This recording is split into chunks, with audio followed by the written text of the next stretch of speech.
أعوذ بالله من الشيطان الرجيم بسم الله الرحمن الرحيم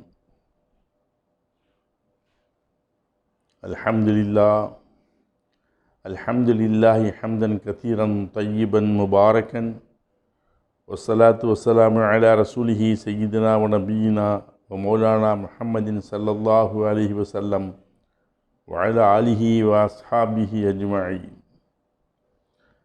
அளவற்ற அருளாளனும் நிகரற்ற ஏற்றமிகு பேரன்பும் கொண்ட ஏக வல்லவனாம் அல்லாஹ் ஒருவனை போற்றி புகழ்ந்து ஆரம்பம் செய்கின்றோம்.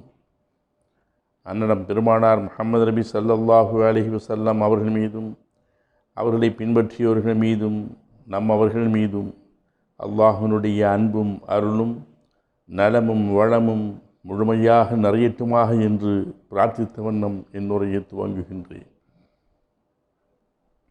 அன்பின் ஜிடிஎம் நேயர்களே, மனிதர்களை இந்த உலகத்தில் படைத்து அதிலும் இஸ்லாமிய மார்க்கத்தில் நம்மை அவன் உட்படுத்தி லா இலாஹ இல்லல்லாஹ் முஹம்மதுர் ரசூலுல்லாஹ், இந்த உலகத்தில் அல்லாஹ் ஒருவனை தவிர வேறு இறைவன், வேறு கடவுள், வேறு ரப்பு இல்லை என்ற அந்த தாரக மந்திரத்தை உச்சரிக்கக்கூடிய பாக்கியத்தை அல்லாஹ் நமக்கு தந்திருக்கின்றான். அல்ஹம்துலில்லாஹ்.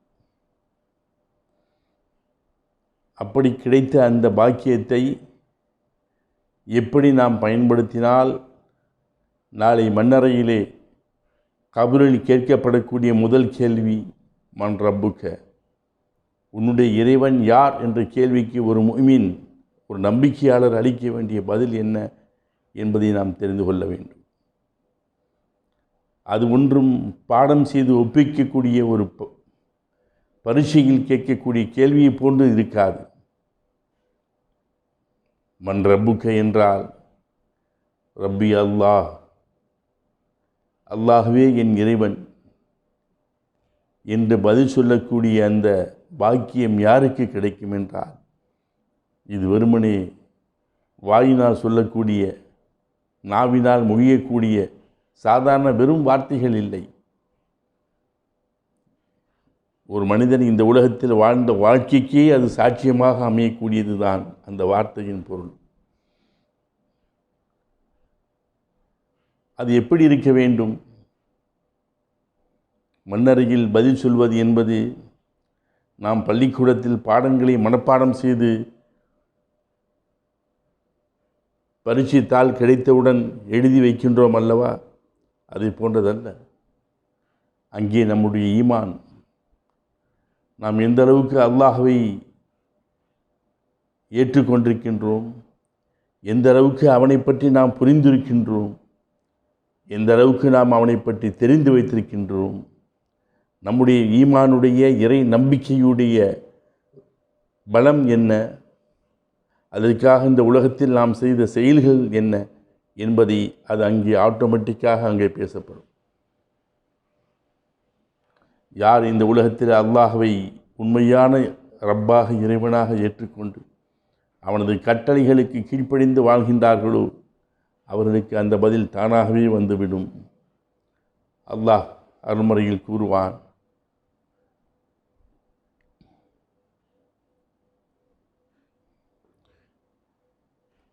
யுஸப்பித்துல்லாஹுல்லதீன ஆமனு பில் கௌலி சாபித்தி ஃபில் ஹயாத்தி துன்யா ஒஃபில் ஆஹிரத்.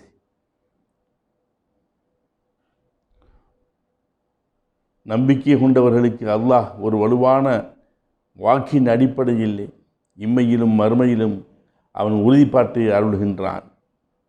ஆனால் அக்கிரமக்காரர்கள் இருக்கின்றார்களே, அவர்களை அல்லாஹ் வழிதவறச் செய்கின்றான்.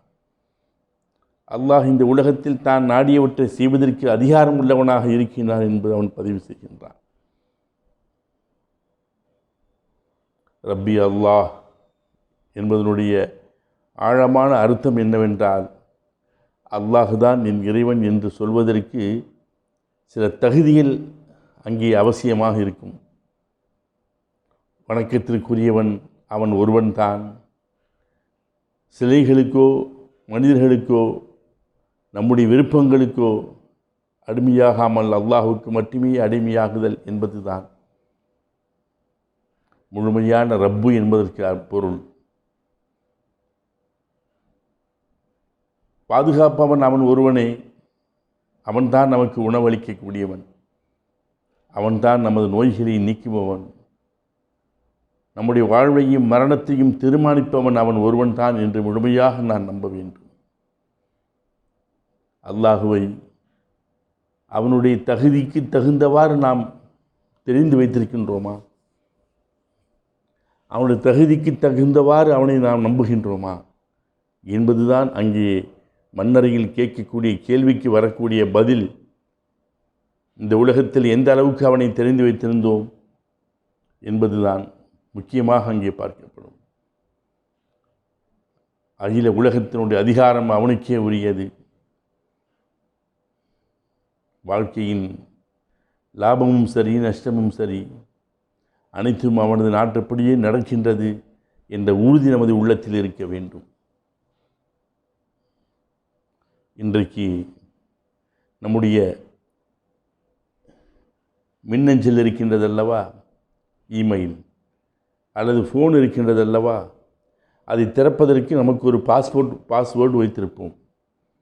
அந்த பாஸ்வேர்டு சரியாக இருந்தால்தான் நாம் அதன் உள்ளே நுழைய முடியும். அதை போன்று மண்ணறையுடைய முதல் கேள்விக்கான பாஸ்வேர்டு தான் ரப்பி அல்லாஹ். ஆனால் இந்த பாஸ்வேர்டு இருக்கின்றதல்லவா, இது நம்முடைய மூளையில் சேமிக்கப்படுவதில்லை. அது நம்முடைய இதயத்தில் சேமித்து வைத்திருக்க வேண்டும். இந்த உலகத்திலே நாம் யாருடைய கட்டளைகளுக்கு லாகின் செய்திருக்கின்றோமோ அதற்கேற்பவே அங்கு பதில்களும் அமையும். பணத்திற்காகவோ புகழிக்காகவோ நாம் முதலிடம் கொடுத்தால் நம்முடைய நாவுகள் அங்கே தடுமாறும், வார்த்தைகள் வெளியே வராது. மண்ணறையில் கேட்கப்படக்கூடிய மன் ரப்புக்க என்ற இந்த கேள்விக்கு நாம் இந்த உலகத்தில் வாழக்கூடிய காலத்திலே நம்மை தயார் செய்து கொள்ள வேண்டும் என்றால் அதற்கு அவனுடைய கட்டளைகளை ஏற்று நடக்க வேண்டும்.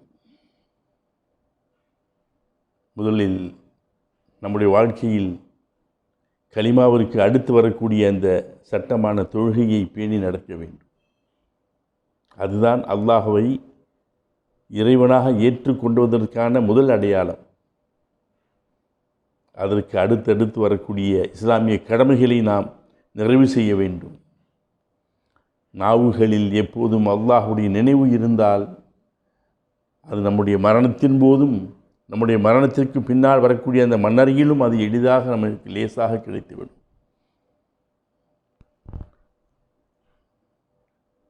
இந்த உலகத்தில் பிறந்த அனைவருமே ஒரு நாள் மரணிக்கப் போகின்றோம். மரணத்தை நினைப்பது ஒரு நாளைக்கு ஒரு முறையாவது நாம் செய்ய வேண்டிய ஒரு கடமை. அந்த இடத்தை நாம் நினைத்து பார்ப்பது நம்முடைய ஈமானை அது இன்னும் பலமாக வைத்திருக்க உதவும்.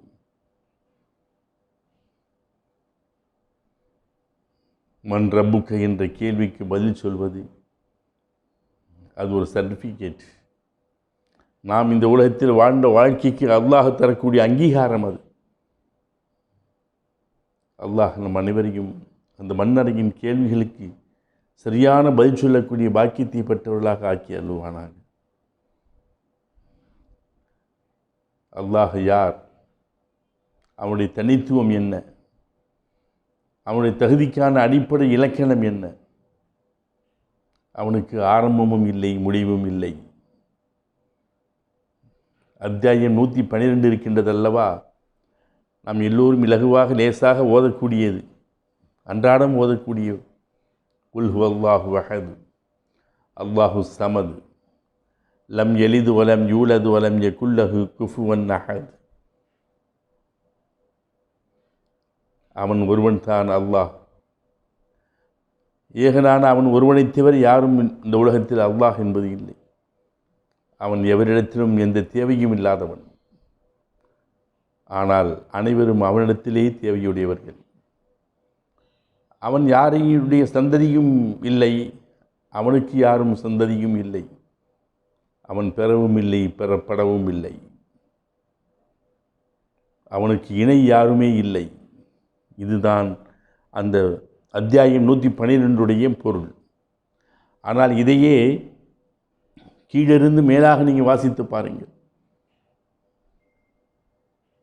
குர்ஆனிலே அற்புதமான சில செய்திகள் இருக்கின்றன. அவைகளை நேரடியாக பார்ப்பதை விட சில சமயங்களில் நாம் அதை ரிவர்ஸ் சைடிலே பின்பக்கத்திலிருந்து பார்த்தோம் என்றால் அதனுடைய பொருள் இன்னும் ஆழமாக இருக்கும். இந்த உலகத்தில் யார் இறைவனாக இருக்க வேண்டும் என்றால் அவனுக்கு நிகராக யாவருமே இருக்கக்கூடாது. வலம் யகுல்லஹு குஃபுவன் அஹத். அவன்தானே இறைவனாக இருக்க முடியும். அவனுக்கு நிகராக ஒருத்தன் இருப்பான் என்றால் அவனும் கடவுளாக ஆகிவிடுவான், இறைவனாக மாறிவிடுவான். ஆகவே ஒரு இறைவனுடைய தகுதி என்னவென்றால் அவனுக்கு நிகரானவர்கள் யாருமே இந்த உலகத்தில் இருக்கக்கூடாது. அவன் யாராலும் பெறப்பட்டிருக்கவும் கூடாது, அவனுக்கும் சந்ததி இருக்கக்கூடாது, அவன் யாருடைய சந்ததியாகவும் இருக்கக்கூடாது. இந்த உலகத்தில் உள்ள அனைத்துமே அவனிடத்தில் தேவையுடையவர்களாக இருக்க வேண்டும். அவன் யாரிடத்திலும் எந்த தேவையும் இல்லாதவனாக இருக்க வேண்டும். அப்படிப்பட்ட ஒரு இறைவன் யார்? குல் நபியை நீங்கள் சொல்லுங்கள், வல்லாஹு அஹத்.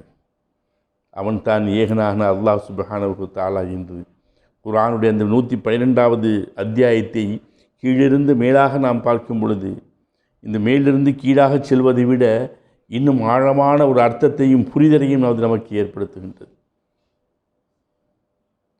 அதேபோன்று சூரா அல் பக்ராவிலே 265வது வசனம் ஒன்று வரும். எல்லோருக்கும் தெரிந்த வசனம். அல்லாஹு லா இலாஹ இல்லாஹுல் ஹய்யுல் கய்யூம் லா தஅஹுதுஹு சினத்தும் வலா நௌம். அவனை உறக்கமோ சிறிய சிறிய சாதாரண ஒரு தூக்கமோ நிச்சயமாக அவனை சென்றடையாது, தீண்டாது. ஆனால் வானங்களிலும் பூமியிலும் உள்ளவை அனைத்தும் அவனுக்கே உரியன. ஒரு நாட்டுடைய தலைவர் இருந்தால், அரசர் இருந்தால், பிரதமர் இருந்தால், அதிபர் இருந்தால் அவருக்கு ஒரு ஓய்வு தேவைப்படும். ஆனால் அகிலத்தை பாதுகாத்து காப்பாற்றக்கூடிய அல்லாஹுக்கு எந்த விதமான அயற்சியும் இல்லை என்பதை இந்த வசனம் நமக்கு உணர்த்துகின்றது. வலக்கது ஹலக்னல் இன்சான வ நஅலமு மா துவஸ்விசு பிஹி. நாம் மனிதனை படைத்தோம், அவனது உள்ளத்தில் எழுகின்ற ஊசலாட்டங்களை கூட நாம் அறிகின்றோம். அவனது பிடரின் நரம்பை விடவும் அதிகமாக நாம் அவனிடம் நெருக்கமாக இருக்கின்றோம் என்று அல்லாஹ் பதிவு செய்கின்றான். நாம் இந்த உலகத்தில் தனியாக இருப்பதாக நினைக்கக்கூடிய நேரத்திலும் அவன் நம்முடைய எண்ணங்களையும் சேர்த்தே கவனித்து கொண்டிருக்கின்றான். சாதாரணமாக நாம் ஒரு இடத்திற்கு, தெரியாத ஒரு இடத்திற்கு செல்வதற்கு நம்முடைய கைபேசியில் இருக்கக்கூடிய அந்த ஜிபிஎஸ்ஸை பயன்படுத்துகின்றோம். அது ஒரு வழிகாட்டுதல் ஆப்ஸ். ஒரு புதிய இடத்திற்கு நாம் செல்லும் பொழுது அந்த ஜிபிஎஸ்ஸை முழுமையாக நம்பிக்கொண்டு செல்கின்றோம். சில சமயங்களில் நம்மை அறியாத ஒரு குறுகிய ஒரு புதிய பாதையில் அதை அழைத்து செல்லக்கூடிய நேரத்திலே ஏன் இப்படி போகின்றது என்ற சந்தேகம் நமக்கு ஏற்படும். ஆனாலும் அதற்கு நாம் கொடுத்திருக்கக்கூடிய இடத்தினுடைய விளக்கம் அதற்கு தெரியும் என்ற ஒரு நம்பிக்கையோடு நாம் என்ன செய்வோம்? அமைதியாக அதனுடைய பாதையிலேயே போய்கொண்டிருப்போம். அதை போன்றுதான் நம்முடைய வாழ்க்கையில் அல்லாஹ் மிக சில கஷ்டமான பாதைகளை தரும்போது இது எல்லாம் அவனுக்கு தெரியும். நான் அவனை முழுமையாக ஏற்றுக்கொண்டேன். எது எனக்கு தேவை, எது எனக்கு சரியான வழி என்று அவனுக்கு தெரிந்துதான் அவன் இப்படிப்பட்ட நன்மைகளையும் இப்படிப்பட்ட கஷ்டங்களையும் சோதனைகளையும் எனக்கு தருகின்றான். அவனை நான் முழுமையாக நம்பிக்கொண்டு செல்வது தான் என்னுடைய ஈமானுக்கு அழகு என்பதை நம்புவது தான் உண்மையான இறை நம்பிக்கை. ஒரு சாஃப்ட்வேர் இன்ஜினியர் ஒரு ஆப்ஸை உருவாக்குகின்றார். அவருக்கு தெரியும் இது எப்படி செயல்பட வேண்டும், அதற்கு எதுவெல்லாம் பாதிப்பை ஏற்படுத்தும் என்று அவருக்கு புரியும். அதே நேரத்தில் அது பற்றி தெரியாத நாம் கூட என்ன செய்கின்றோம், அதற்கான அப்டேட்ஸ் வரும்பொழுது உடனே நாம் எந்த கேள்வியும் கேட்காமல் அப்படியே அதை ஏற்றுக்கொண்டு அதை அப்டேட்ஸ் பண்ணிவிடுகின்றோம். நம்மை படைத்த அல்லாஹுக்கு தெரியும் நம்முடைய உள்ளத்திற்கும் நம்முடைய உள்ளத்திற்கும் நம்முடைய வாழ்க்கைக்கும் எது ஆரோக்கியமானது என்று. அவன் எதையெல்லாம் நமக்கு ஆகும் என்று ஹலாலாக்கி வைத்திருக்கின்றானோ, இந்த உலகத்தில் வாழக்கூடிய காலத்தில் அந்த ஹலால் எது என்பதை நாம் தெரிந்து அதன்படி நடக்க வேண்டும். இவையெல்லாம் அவன் ஹராம் என்று பிரித்திருக்கின்றானோ, தடுத்திருக்கின்றானோ, அவைகளை செய்யாமல் தடுத்து நிறுத்துவது. மன் ரப்புக்க என்ற கேள்விக்கான பதிலை நமக்கு மிக ஈஸியாக அது கொண்டு வந்து சேர்த்துவிடும். நம்முடைய எதிர்காலத்தை இந்த உலகத்தில் வாழக்கூடிய காலத்திலே எத்தனையோ விதமான இன்சூரன்ஸ் திட்டங்களை நாம் ஏற்றுக்கொண்டு அதற்கான பணங்களை செலுத்தி நாம் எடுத்து வைத்திருக்கின்றோம். ஒரு நாளைக்கு அந்த நிறுவனங்களே அழிந்து போகக்கூடிய வாய்ப்பு இருந்தாலும் கூட ஒரு நம்பிக்கையோடு நாம் அதில் முதலீடு செய்கின்றோம். அதை போன்று உண்மையான ஈமான், இறை நம்பிக்கை என்பது எல்லாவற்றையும் படைத்தவன் என்னை கைவிட மாட்டான் என்று அவன் மீது வைக்கக்கூடிய அந்த உண்மையான நம்பிக்கை இருக்கின்றது அல்லவா, அதுதான் அந்த டிவைன் இன்சூரன்ஸ். உள்ளத்தில் இருக்கக்கூடிய பயத்தை போக்கி அது மன அமைதியை தரும். நிச்சயமாக எனது இறைவன் என்னை கைவிட மாட்டான், படித்த ரப்பு எனக்கு உணவளிப்பான், ஆரோக்கியத்தை தருவான், எல்லா வகையிலும் அவன் என்னை காப்பாற்றுவான் என்று நம்புவதுதான் அல்லாஹுடைய தகுதிக்கு தகுந்த நம்பிக்கை. ஆனால் பரிதாபகரமாக ஒரு சாதாரண கடையில் இருக்கக்கூடிய, ஒரு அலுவலகத்தில் இருக்கக்கூடிய அந்த சிசிடிவி கேமராவுக்கு எந்த அளவுக்கு மனிதர்கள் இன்றைக்கு பயப்படுகின்றார்களோ, அதைவிட அல்லாஹ் என்னை கண்காணித்து கொண்டிருக்கின்றான் என்ற உணர்வோடு நாம் வாழ்கின்றோம் அல்லவா, அதுதான் உண்மையான ஈமான். நான் அல்லாஹ்வை பார்க்கவில்லை, ஆனால் அவன் என்னை பார்க்கின்றான் என்ற உணர்வோடு நம்முடைய வாழ்க்கையை நாம் நடத்தி செல்வது, நம்முடைய வியாபாரத்தை செய்வது, நமது வேலைகளை செய்வது தான் அல்லாஹ்விற்கு செய்யக்கூடிய உண்மையான தகுதியான ஒரு ஈமான். ஈமான் என்பது இருட்டிலே நடக்கும்போது கையில் ஒரு விளக்கை வைத்து கொண்டு போகின்றோம் அல்லவா, அதை போன்றது இல்லை. ஈமான் என்பது இன்னும் சிறிது நேரத்தில் உலகம் விடியப் போகின்றது, சூரியன் உதிப்பதற்கு முன்னாலேயே நாம் எழுந்து அவனை வணங்கி இன்றைய நாளையை நாம் துவங்க வேண்டும் என்ற நம்பிக்கையோடு எழுந்து நடக்கின்றோம் அல்லவா, அதுதான் அல்லாஹ்வின் மீது வைக்கக்கூடிய உண்மையான நம்பிக்கை. நம்முடைய வாழ்க்கையில் ஏற்படக்கூடிய தோல்விகளை கூட அது வெற்றிக்கான படிக்கட்டுகளாக மாற்றக்கூடியது தான் அல்லாஹுடைய ஈமான், இறை நம்பிக்கை.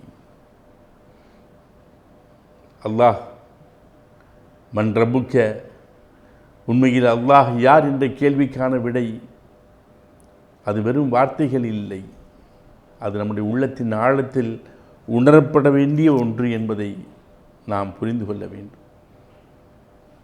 நாம் எல்லா நேரத்திலும், தொழக்கூடிய நேரத்திலும் மற்ற நேரத்திலும் யாரை நாம் வணங்குகின்றோம், எதற்காக அவனை வணங்குகின்றோம் என்று தெரிந்து வைத்து கொண்டு நாம் வணங்கினால், இபாதத்தை செய்தால் நமது வணக்கங்கள் உயிரோட்டம் உள்ளதாக அமையும்.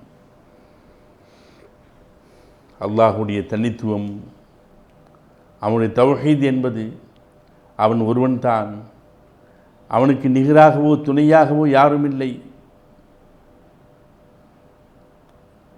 இந்த உலகத்தினுடைய, இந்த பிரபஞ்சத்தினுடைய அணுமுதல் அண்டம் வரை அனைத்தையும் படைத்து அவற்றை மிக சரியான முறையில் நிர்வகிக்கக்கூடிய அவன் ஒருவன் தான். அல்லாஹ் யார் என்ற எண்ணம் சில சமயத்தில் நமக்கு ஏற்பட்டால் அவனுடைய அழகிய திருநாமங்கள் இருக்கின்றன, அஸ்மாவுல் ஹுஸ்னா என்று சொல்லக்கூடிய அவைகளை எடுத்து அர் ரஹ்மான் அர் ரஹீம் என்று அவனுடைய 99 நாமங்களையும் நாம் படித்து அதனுடைய பொருளை உணர்ந்து கொண்டோம் என்றால் அவன் அருளாளன், நிகரற்ற அன்புடையோன், அடக்கி ஆளக்கூடியவன், உணவளிப்பவன், மன்னிப்பவன், கருணையுள்ளவன், ஆட்சியும் அதிகாரமும் அவனுக்கே உரியது, அவன் அனைத்தையும் பார்ப்பவன், கேட்பவன், அறியப்படுபவன் என்று அந்த அஸ்மாவுல் ஹுஸ்னாவுடைய பொருளை நாம் படித்து பார்த்தோம் என்றால் அல்லாஹுடைய மகத்துவம் என்ன என்பதை நாம் புரிந்து கொள்வோம். யார் அல்லாஹ் என்பதற்கான பதிலும் அங்கே கிடைத்துவிடும். அல்லாஹ் ஒரு கட்டளையை நமக்கு இட்டால் அதில் சில நம்முடைய அறிவுக்கு அப்பாற்பட்ட செய்திகள் இருக்கும். ஆனால் இது அல்லாஹ்விற்கு தெரியும். அவன் ஒரு சட்டத்தை நமக்கு ஏற்படுத்தி தந்திருக்கின்றான் என்றால் அது நிச்சயமாக மனித குலத்திற்கு ஏற்றதாகத்தான் இருக்கும் என்று நம்புவது தான் அல்லாஹ்வுடைய தகுதிக்கு தகுந்த நம்பிக்கை. இந்த உலகத்தில் வாழக்கூடிய காலத்தில் நம்முடைய ஈமானை உறுதிப்படுத்தி கொண்டால் நாளை மறுமையில் அவன் கேட்கக்கூடிய கேள்விக்கு பதில் தானாக வந்துவிடும் என்ற அச்சமும் எதிர்பார்ப்பும் பயமும் ஆசையும் அவனுடைய தண்டனைக்கு அஞ்சி பாவங்களை தவிர்த்து கொள்வது, அவனுடைய கருணையை எதிர்பார்த்து நன்மைகளை செய்வது, இதுதான் உண்மையான நம்பிக்கை. கஷ்டங்கள் சிரமங்கள் வரும்பொழுது பொறுமையோடு இருக்க வேண்டும். சோதனைகள் வரும்போது இது என்னுடைய ரப்பினால் எனக்கு வழங்கப்பட்டது, நிச்சயமாக அவனே அதை நீக்கி விடுவான் என்று மனப்பூர்வமாக ஏற்றுக்கொள்வதும் அல்லாஹ்வுடைய தகுதிக்கு தகுந்த நம்பிக்கை. அதே நேரத்திலே நம்முடைய நிம்மதியான நிலையிலே, நம்முடைய மகிழ்ச்சியான நேரத்திலே, ஒவ்வொரு சிறிய இன்பத்தையும் அனுபவிக்கக்கூடிய நேரத்திலே அதை அல்லாஹ்வுடைய அருளாக கருதி அவனுக்கு நம்பிக்கை, அந்த ஈமானை அதிகப்படுத்தி கொண்டு அவனுக்கு நன்றி செலுத்துவதும் பெருமானார் ஸல்லல்லாஹு அலைஹி வஸல்லம் அவர்கள் சொன்னதைப் போல ஒட்டகத்தையும் கட்டி வைக்க வேண்டும், அல்லாஹ்வின் மீதும் நம்பிக்கை வைக்க வேண்டும். இல்லை என்றால் அல்லாஹ்வின் மீது நான் நம்பிக்கை வைத்து விட்டேன் என்று நடுவீட்டிலே படுத்துக்கொண்டு மேலே பார்த்து கொண்டு அவன் எனக்கு உணவளிப்பான், அவன் என்னை காப்பாற்றுவான் என்று இருப்பது வாழ்வதல்ல ஈமான். உழைப்பு நம்முடையதாக இருக்க வேண்டும். அதில் கிடைக்கக்கூடிய பலன்களும் பரக்கத்துகளும் அருட்கொடைகளும் அல்லாஹ் அதிகப்படுத்துவான் என்ற நம்பிக்கை இருக்க வேண்டும். தொழுகையிலும் துஆ செய்வதிலும் திக்ர் செய்வதிலும் முழுமையான நம்பிக்கையோடு எப்போதும் அவனுடைய தொடர்பில் நான் இருக்கின்றேன் என்ற உள்ளத்தோடு, என்ற எண்ணத்தோடு நாம் நமது அமல்களை ஆக்கிக் கொள்ள வேண்டும். அவன் நமது பிடரின் நரம்பை விடவும் நெருக்கமாக இருக்கின்றான். நிச்சயமாக நான் நினைப்பதையும் பேசுவதையும் கேட்பதையும் அவன் தெரிந்து வைத்திருக்கின்றான், அவன் அறிந்து வைத்திருக்கின்றான் என்று அறிந்து அவனை நேசிப்பது தான், அந்த நேசம் நம்முடைய அமல்களில் வெளிப்படுவது தான் உண்மையான ஈமான். நம்முடைய ஒவ்வொரு அசைவிலும் அவன் நம்மை பார்த்து கொண்டிருக்கின்றான். அதுதான் இஹ்சான் என்று சொல்லக்கூடிய, அவன் அந்த உணர்வோடு நான் பார்க்காவிட்டாலும் அவன் பார்க்கின்றான் என்ற எண்ணம் இருக்கின்றதல்லவா, அந்த உணர்வோடு வாழ நாம் ஒவ்வொருவரும் உறுதி எடுத்துக்கொள்ள வேண்டும். அல்லாஹ்வை எப்படி ஈமான் கொள்ள வேண்டுமோ, எப்படி நம்பிக்கை கொள்ள வேண்டுமோ அப்படி நம்பிக்கை கொண்டவர்கள் ஒருவனாக என்னையும் உங்களையும் அல்லாஹ் ஆக்கியால் புரிவானாக என்று அவனிடமே பிரார்த்தனை செய்து விடைபெறுகின்றேன். வாஹு தவானான் அல்ஹம்துலில்லாஹி ரப்பில் ஆலமீன். அஸ்ஸலாமு அலைக்கும் வரஹ்மத்துல்லாஹி தஆலா வபரகாத்துஹு.